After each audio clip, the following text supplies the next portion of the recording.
So, welcome to our live lesson today, which is on the topic of dealing with disinformation, which is a really important topic, and we're really excited to be covering that with you today. So without further ado, I'd like to introduce you to our presenter, Kat. Kat works for Keep Scotland Beautiful as one of the Education and Learning Officers, and today she's going to take you through some really interesting information and some examples of how you can spot and deal with disinformation. So I'll hand straight over to you, Kat. Thank you very much.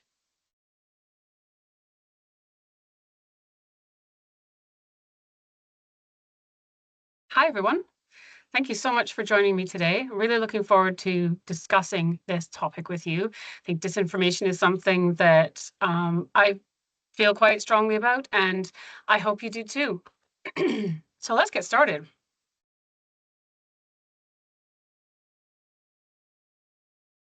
So first, we're going to start talking about information in general. We're living in a time where we're exposed to more information every single day than ever before, and it's constant. It used to be that you would have to wait for the news to be on television when I was younger, which admittedly was a while ago now, but you had to wait till 11 o'clock to watch the news, or you had to wait for a newspaper to be published to know what was happening in the world. And people used to write letters or wait until a cheaper time of day to phone long distance on a landline telephone. But now the internet, and particularly mobile technology, means that news can reach you instantly through a push notification on your phone. You don't even have to go looking for it. And now there's 24-hour news channels where you can find out what's happening immediately. And while it's really good to be able to stay informed about world events, it can be overwhelming to have that constant barrage of information always reaching you. The internet has also given everyone a huge platform. It used to be that only national broadcasters or newspapers could reach a wide audience consistently on television or in print. But now anybody can go live on a social media platform and talk about their ideas and their experiences and reach hundreds, if not thousands of people. Technological advances in social media in particular mean that I can keep in touch with friends abroad in Canada just by messaging them at any time of day, which is wonderful. But it also can mean that people's opinions are mixed up with news, and sometimes it's really hard to tell the difference. So what are we talking about here? There's a difference between misinformation and disinformation. Do you have any ideas what the difference might be? You can put your answer in the chat. How about we think about what you think the difference between those two words is? There's misinformation with an M and disinformation with a D. What do you think might be the difference between these two things? See if you have any ideas of what you think that might be the difference.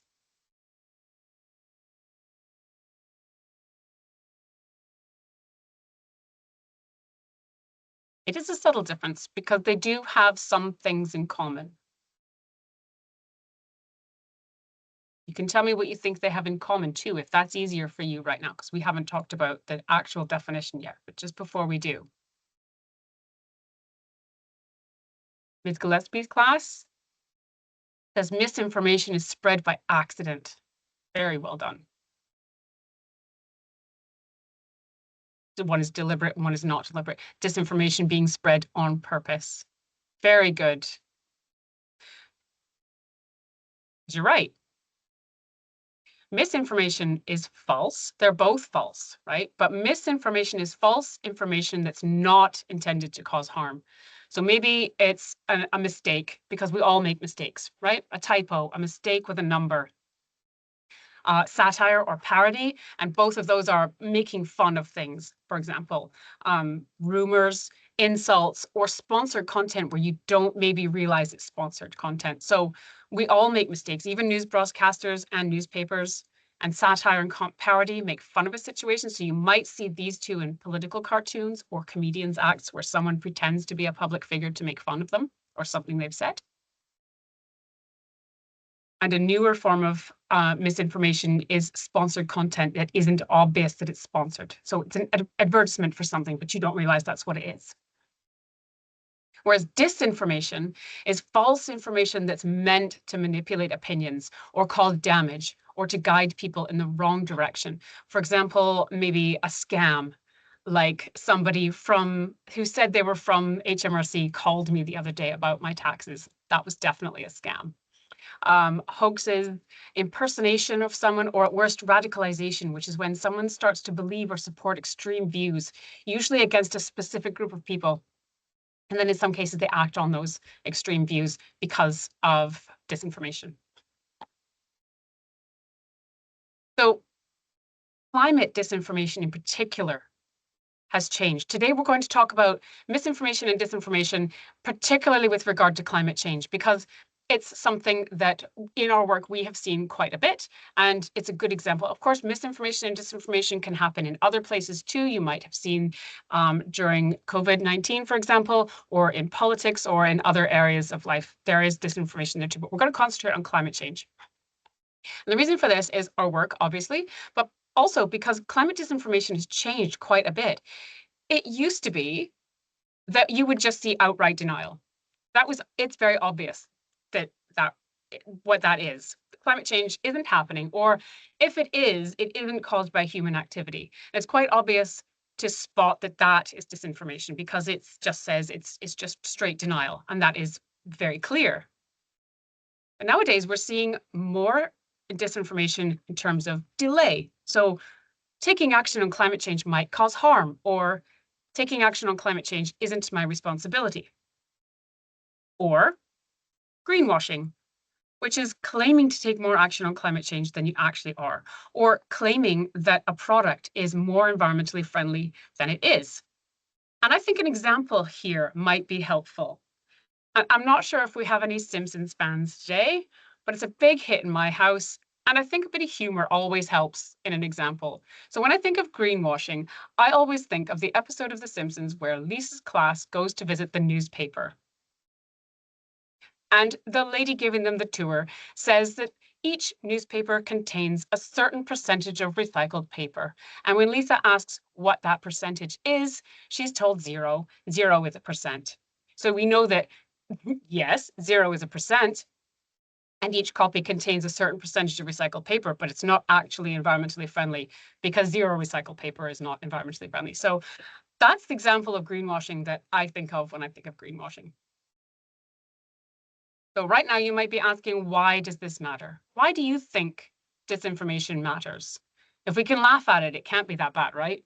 And besides, everyone should be able to say what they think, right? What do you think might be a problem with disinformation? If everyone is allowed to have an opinion and to voice their opinions, why do we have a problem with disinformation specifically? What problems do you think it might cause? You can put your answers in the chat if you like. And don't worry, there aren't any wrong answers. We're just thinking about things today.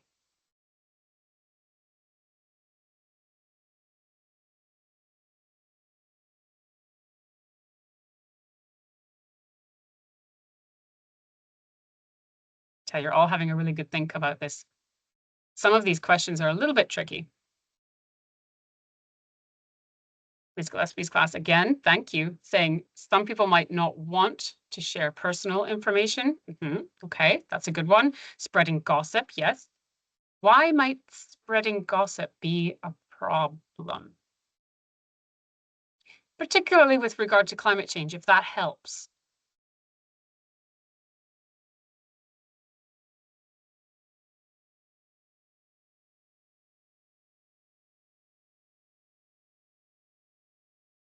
Because what we're doing, what we're not doing here today is to say that people can't express themselves, but what we are saying is that there are issues with, we need to be able to tell the difference. Yes, it can be harmful, and it is only one-sided, yes.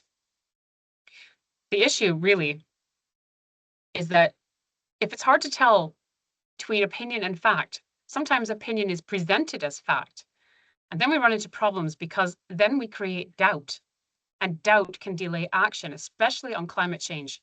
And just now, you probably already know that we need to take action on climate change the most. So disinformation can be harmful to taking action on climate change because it makes a delay. It makes doubt, and we don't have room for that right now. Here's another question for you. Have a think about where you find your sources of news. I'll ask you to put in the chat, where do you go when you want to find out what's going on in the world? And I'll tell you where other people find it while you have a think about that. So here I am talking about the past again. In 2005, which is only not even 20 years ago, only a fifth or 1 in 5 people looked for news on the internet. But in 2022, that number grew to 2/3. This is a big change. And it's provided people with a greater ability to access a range of opinions and viewpoints than ever before. Some classes are saying that they find their news on Newsround, which is excellent because Newsround is definitely fact-checked. There's another source I'm going to mention that I thought you might have said first. Someone else says TV, Google, Instagram, and the news. I'm assuming you mean television news at that point. Because most people, I'm assuming that our audience today is somewhere around 12 to 15 years old, perhaps a little bit younger.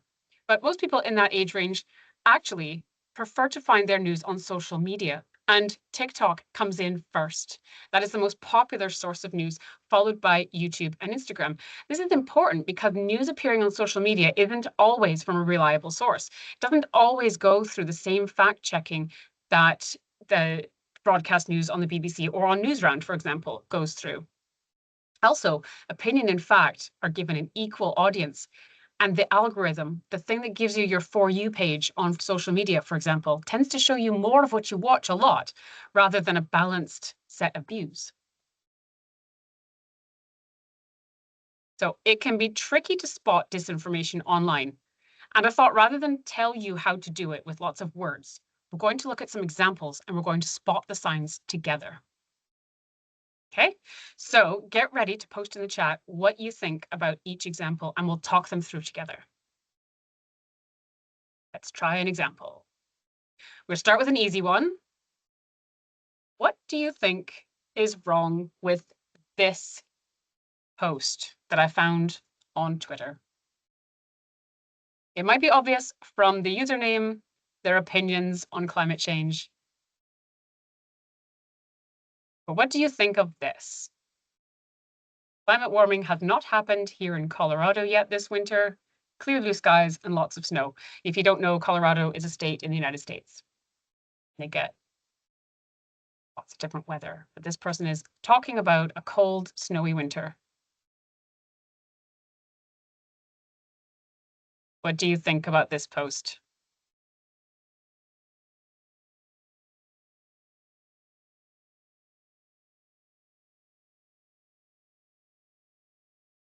Don't worry if you don't know straight away. We have two other examples.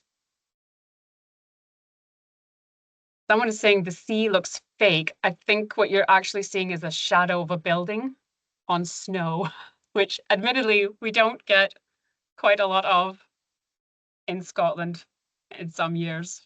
But this is a picture of a snowy field with hills in the background, a house in the background, and I'm assuming this person is standing in front of a building because there's a shadow in front of them.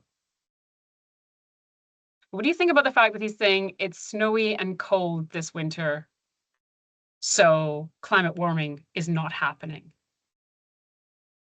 Someone has pointed out that the name on the account, that's not a person's name. So even though they're verified with a check, that's not someone's name. We don't know who that is. So that's a very good point. We're not sure who's speaking here. It could be a lot of people who run this account, or it could just be one person.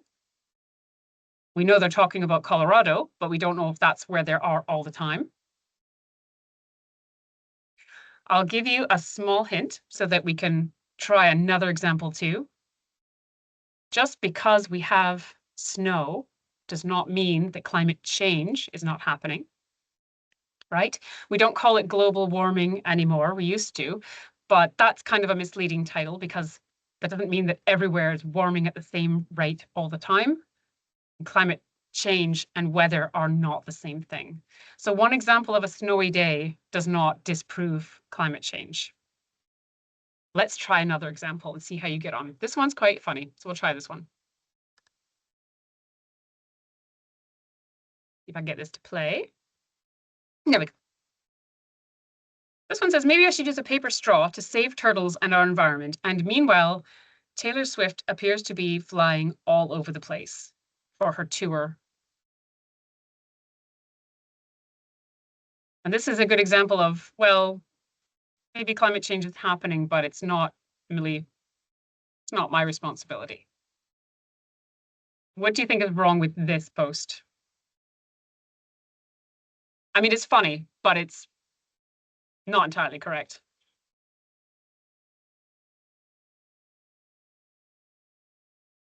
What do we spot here? See, this is why it's good to think about these things. They're not always obvious. And sometimes it can take a while to think about what's going on in a post.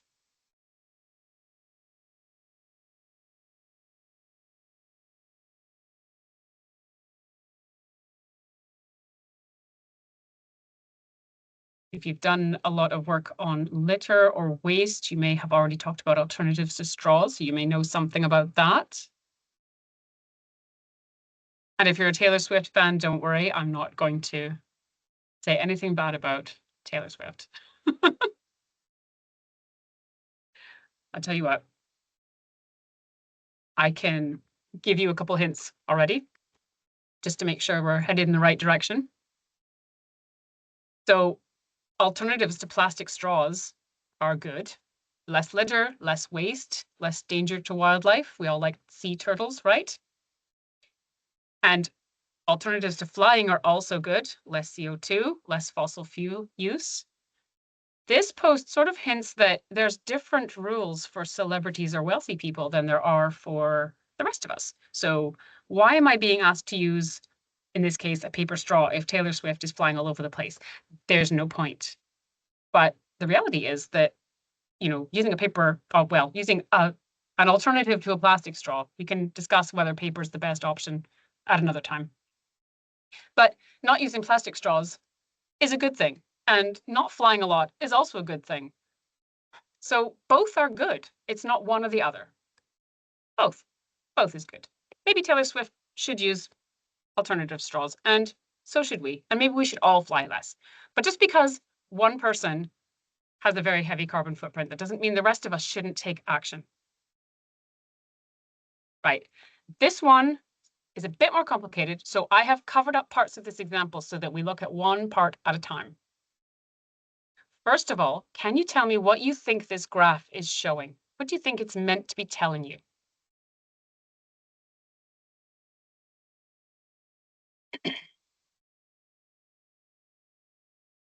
See, on the side, it says emissions in millions of tons, and then across the bottom, there's years. When you look at this, what information do you think it's trying to tell you? The scale on the side has different types of pollutants on it.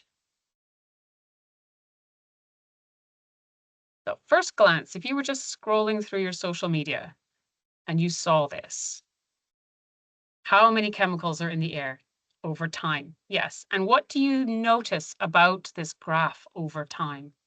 What do you think it's telling you about all the chemicals in the air over time?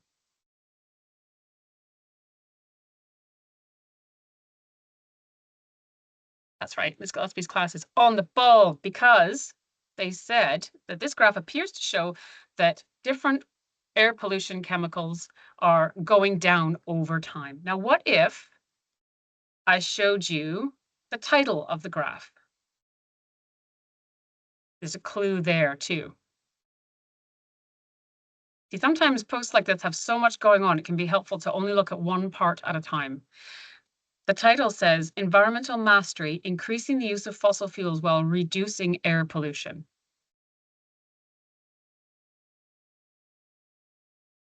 Do you think this graph is telling you that air pollution is going down while the use of fossil fuels increases?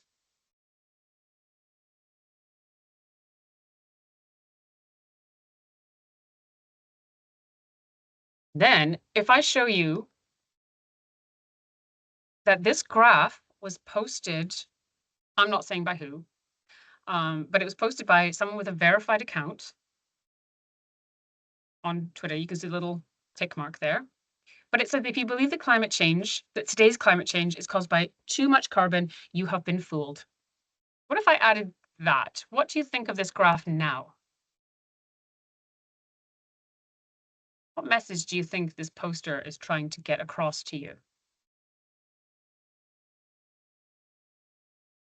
Numbers going down the way. And it says we've been fooled about climate change. What message do you think they want you to take away from that?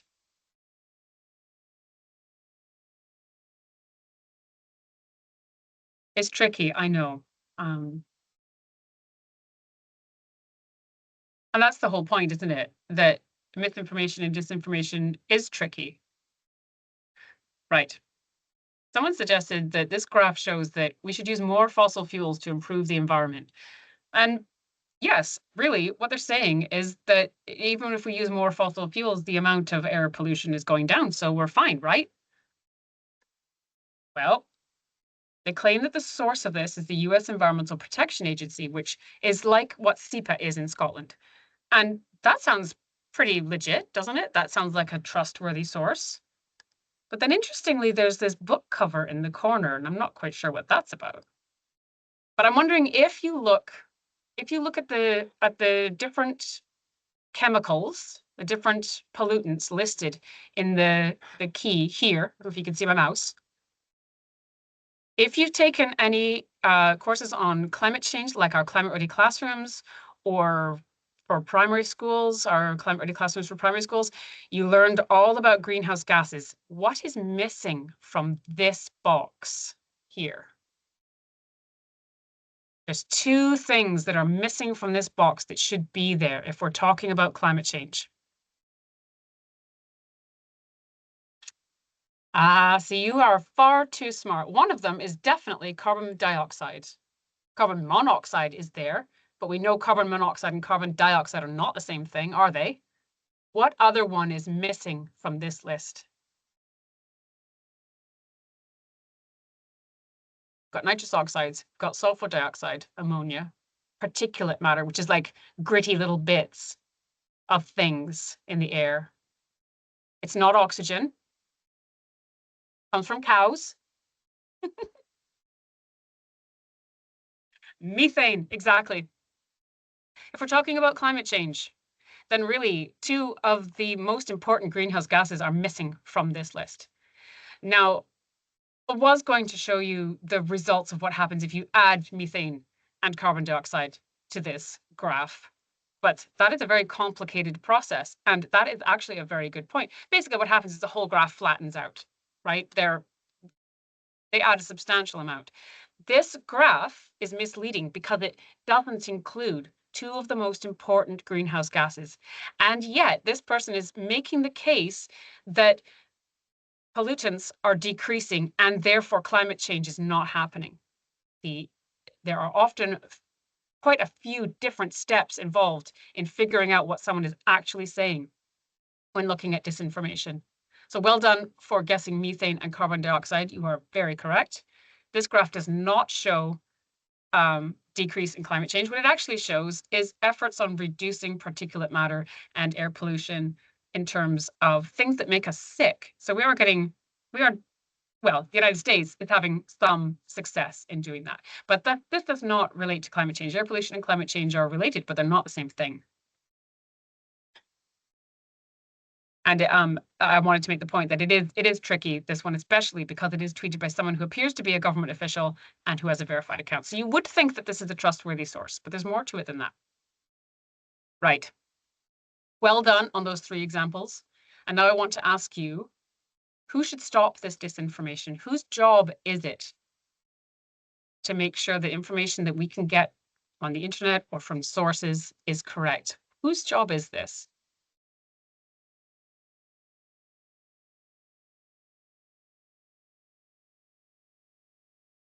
you think it's maybe government, or do you think it's local authorities? Is it maybe internet providers? Is it maybe companies who run social media products? Or is it maybe everyone? Lots of you saying lots and lots of different things: governments, councils, social media, everyone.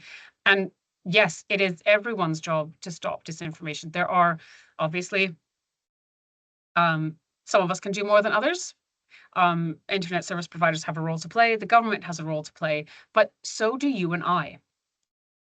So how do we stop disinformation? What can we do, you and me and our friends and everyone listening today? Well, the first thing you can do is to break the habit of just clicking share without stopping for a minute to think about what you're sharing.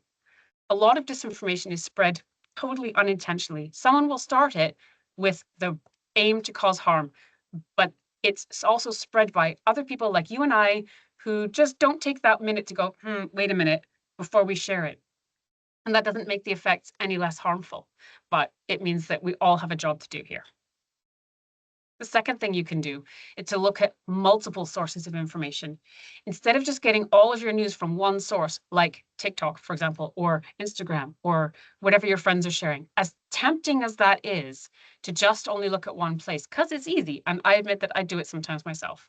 But we all need to just take a bit of extra time to see how multiple sources are talking about the same issues. If you see something shared on your social media, or you see something you're interested in, have a look at another source and see how they're talking about the same thing. Because consuming information, not just about climate change, but from other things as well, but consuming that information from a variety of sources, it means that disinformation is more likely to be obvious to you, because you'll see that this one source seems to be the outlier. The third thing you can do is to report disinformation on social media. So it's not always perfect. I totally understand that. There are different processes for different platforms. There's a resource at the end of this that will help you with that. But a good thing to do is, if you see disinformation being shared on social media, to use the report feature and let the companies know where they need to take action. Another thing that you can do is to use your political voice. Now, I know that what you're thinking, a lot of you, is that I'm not old enough to vote yet, you might be saying. But you can write to your elected representatives, even if you are not old enough to vote with a ballot in an election. These representatives still represent you, even no matter what your age. So write to them and ask them to take action, whether that's your MP or your MSP. You can also write to the Youth Parliament, Scottish Youth Parliament, so your MSYP. And you can participate in your Scottish Youth Parliament as well. They have in the past done some brilliant work on having young people's voice heard in political issues, and also on disinformation itself. The most important thing that you can do, though, is to ask questions. Talk to people. So instead of just starting an argument with someone by saying, "Oh, you're wrong," maybe ask questions about their opinions and thoughts. Where did you hear that? What makes you think that? Find out what it is that's fueling their opinions and thoughts. Start a conversation. You can tell the story of your own experience as well. And as you get more confident in being able to spot disinformation, you might feel more comfortable in debunking some of it. But for the moment, questioning it is enough. And there's some really useful resources out there to help you with all of those things. We like fullfact.org.uk. That's a fact-checking website. The Share Checklist, which is the UK government's advice on checking for a good source, and which is part of one of the next resources that I'm going to recommend.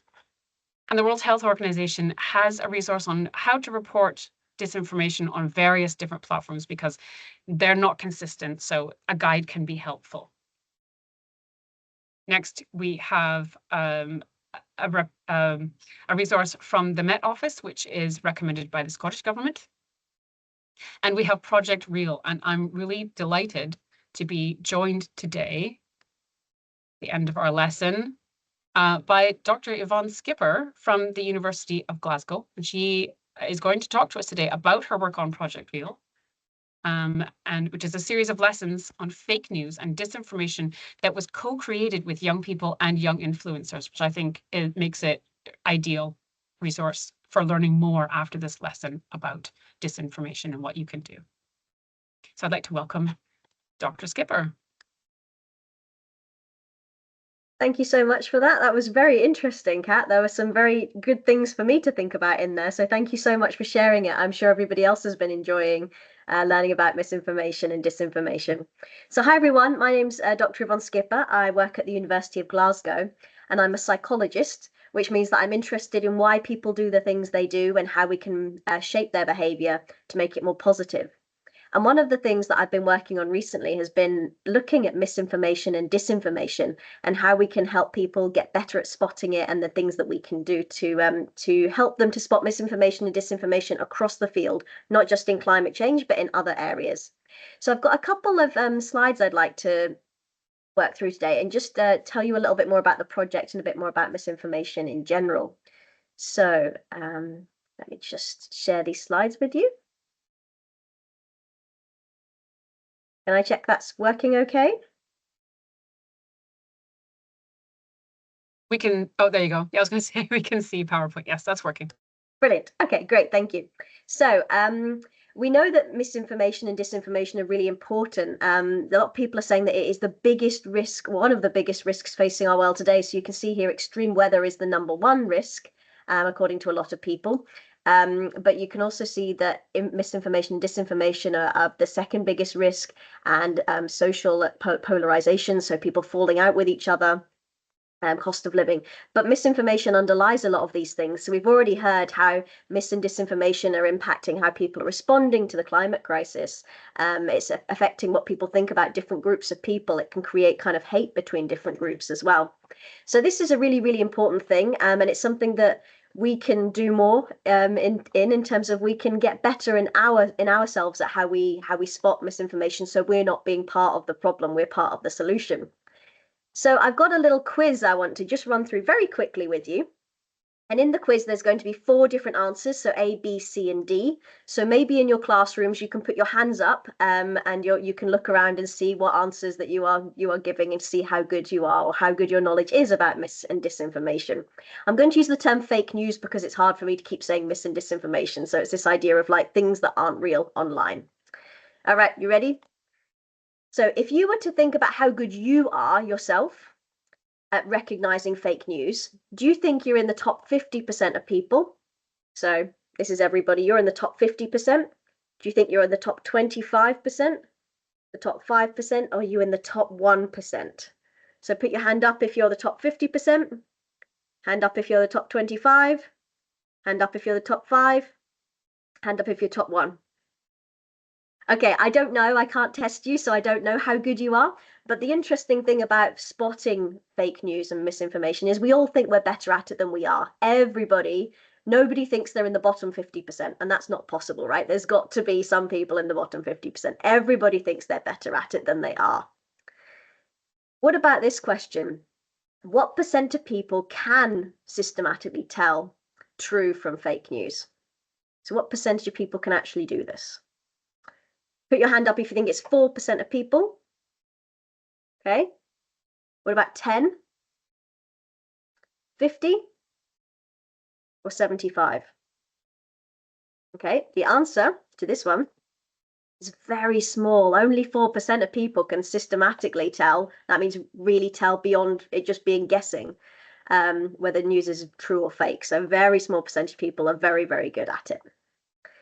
How about this one? Which of these statements is true? A, is it true that true news spreads quicker than fake news? Hands up for that. Is it true that fake news and true news spread about the same rate? Hands up for that. Is it true that fake news spreads 2 times quicker than the truth? Hands up. Or is it true that fake news spreads 6 times quicker than the truth? What do you think? Okay, the truth of the matter is fake news, wrong information, spreads 6 times quicker than the truth, usually because it's a bit more interesting. It might be a bit more emotional. It might be something that upsets people, and that's what makes people click share. That's why we have to make sure we're not part of that problem in clicking share without thinking. How often, roughly, do people believe fake news? Hands up if you think they believe it about 10% of the time. Hands up if you think it's about 25%. Okay. Hands up if you think it's 75% of the time. And hands up if you think it's 90% of the time. And the answer is 75% of the time. So all of us, every single person in this call, including all the adults, including all the teachers, we've believed misinformation and fake news. Everybody has. There's a lot of it out there. It's very, very hard to tell. And we do believe it quite often. And here's an interesting one. This is more about some of the technology we can use. So how many seconds of audio recording of your voice would I need to create an audio clip of you saying something I wanted you to say? So not an audio clip where you're saying it yourself, just audio of you speaking like me speaking right now, to use that to make you say something else. Is it 3 seconds of audio? Hands up for 3 seconds. Hands up for 10 seconds. Hands up for 30 seconds. And hands up for 60 seconds. Okay. 3 seconds. So it's quite easy for us now to make audio clips of people saying things that they haven't said. And that can make it really difficult because it sounds like it's coming in that person's voice, so it feels real. So we wanted to help young people to develop their skills at spotting fake news and misinformation, because a lot of the things out there have been designed for adults. And even if they've been designed for young people like you guys, they've quite often been designed by adults. And we thought, well, that's not the best way to teach these things because we don't know what you guys worry about, what you think the big topics are, the big questions to ask. And so we wanted to work with young people to create our intervention, which we called Project Real. The young people who we worked with actually chose the name as well. And not only that, we also wanted to work with influencers because we know, well, I know that I'm not online in the same way that you guys are. I use social media differently to a lot of young people. I'm not actually on TikTok. But we wanted to bring in influencers as well, because we know that, you know, while you might not necessarily, I might not have the expertise in what it's like to be a young person online, these influencers do. Their job is to be online. Their job is to share good quality information with their followers. Their job is to make sure that they're trustworthy because all these people are following them. They don't want to spread misinformation, have someone say, oh, well, I can't trust her now. And that will affect, you know, their career and their branding and all these things. So we had them help us out to design our materials as well in a way that we thought would be more interesting to young people. I think you might enjoy more listening to them than academics like me. So we developed these sessions. They're 6-hour-long sessions. They're aimed at young people aged 11 to 13, delivered by teachers. Teachers should be happy to know that there is very limited prep. These are slide decks with embedded videos and lots of discussion questions and activities. Our young people said they didn't want to just sit and have it come at them. They wanted to discuss. They wanted to create their own. They wanted to play games. So they're very interactive. And the sessions are on things like fake news, fake photos, so spotting real and edited photos, fake people. Are people who they say they are online? Can we trust them? Fake stories, which is conspiracy theories. Can we spot conspiracy theories online? And fake videos, which is spotting video editing and things like that. And the last session is keeping it real, where you have to pull together all the different things you've learned. So I've got a very quick taster. I know we're running out of time, to just show you a couple of the materials to see whether you can spot the real or fake examples. So I've got a news story and some photos for you, which I've taken from the materials. So first of all, we want you to look at this one and tell us if you think it is real or fake. So here you can see this is from the Huffington Post. So it's a screenshot from an online newspaper. And it says, Canadian lawmaker caught naked during video conference. William Amos, who has represented the Quebec district of Pontiac since 2015, appeared on the screens of his fellow lawmakers completely naked on Wednesday. So have a think. Do you think this is real or do you think this is fake? You can put it in the chat if you like, or you can talk together. Think about where it came from. Think about, does it make sense? Does this sort of thing happen?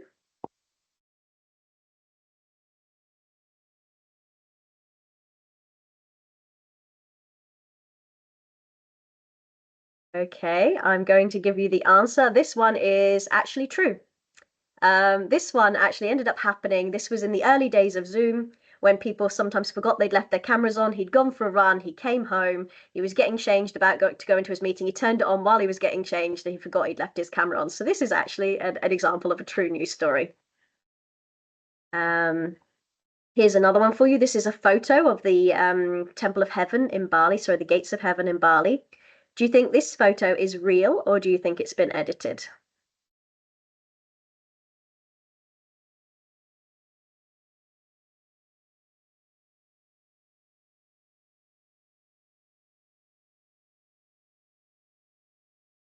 Okay, I'm going to give you the answer now. You ready? This one is not real. This is what it looks like in real life. There isn't actually water there. There's a little puddle. And the way they get this photo is they take the photo over a mirror. So it looks like you've got a beautiful reflection of the water here, but actually there isn't, the water isn't there. And quite often there's big queues of people around here as well to take this photo. So this is an example of before Photoshop, how we used to edit photos. Nowadays, I think you could do a much better job with Photoshop, but a low-tech version of photo editing. And here we have a picture of Jennifer Lawrence. Do you think that this picture of Jennifer Lawrence has been edited?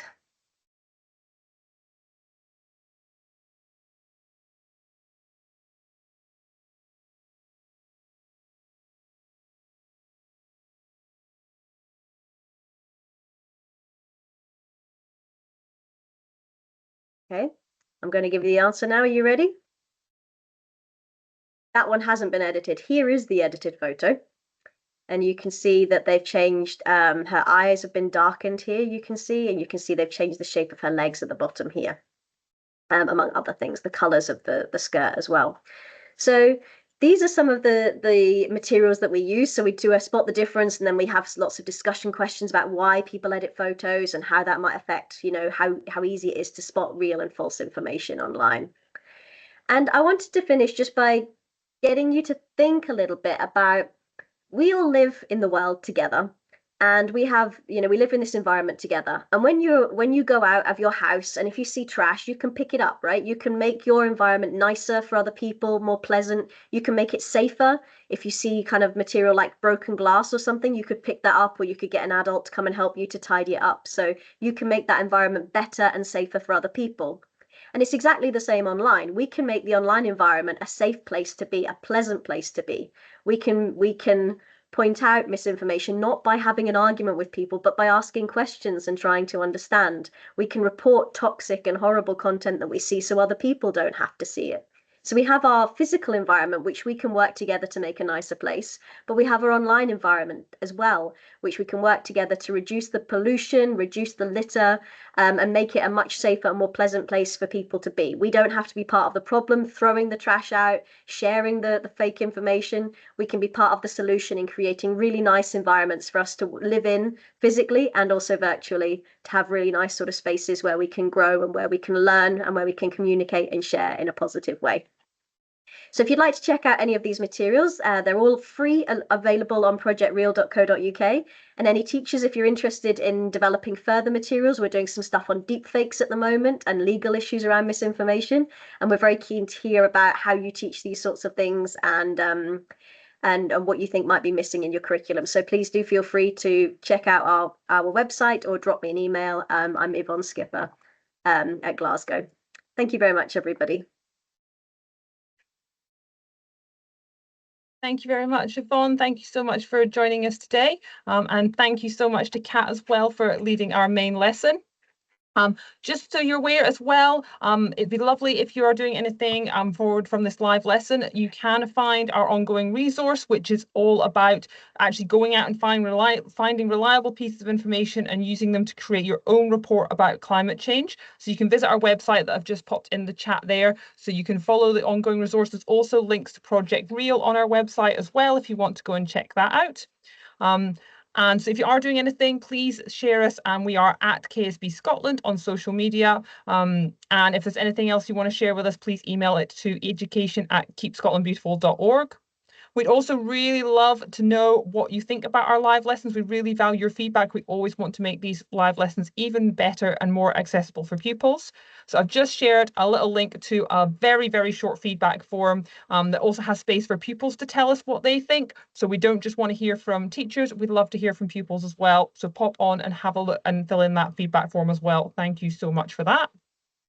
And just before we finish, just to let you know, hope you've enjoyed the live lesson today. We do have some fantastic live lessons coming up in the next few months.